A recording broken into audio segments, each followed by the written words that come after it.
আজকে আমি বাদাম চিংড়ি বানাবো। অনেক দিন ভিডিও ছাড়িনি প্রবলেমের কারণে। কড়াইতে সাদা তেল পরিমাণ মতো দিলাম।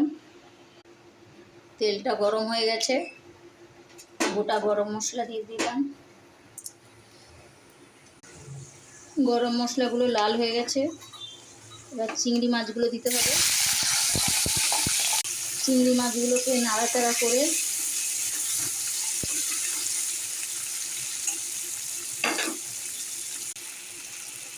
বেটে রাখা বাদামগুলো এবার দিয়ে দিলাম।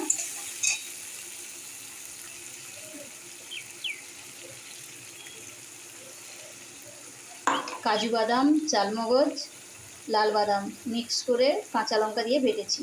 পরিমাণ মতো হলুদ গুঁড়ো,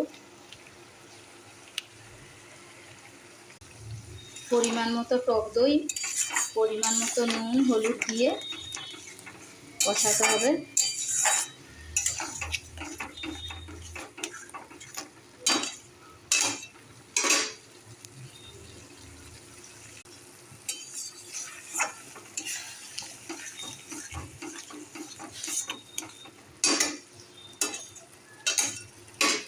দশ মিনিট ঢেকে দিতে হবে।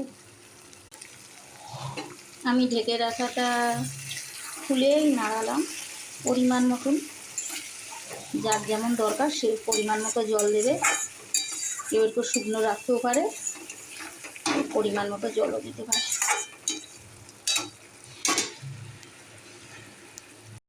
আমি একটু পরিমাণ মতো জল দিয়ে দিলাম।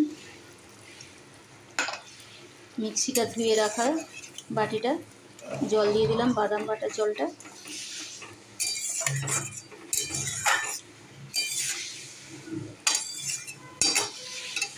জাস্ট একটু ফুটিয়ে নামিয়ে দেবো। প্রায় আমার বাদাম চিংড়ি হয়ে এসছে, এবার সার্ভ করব। আমার বাদাম চিংড়ি কমপ্লিট।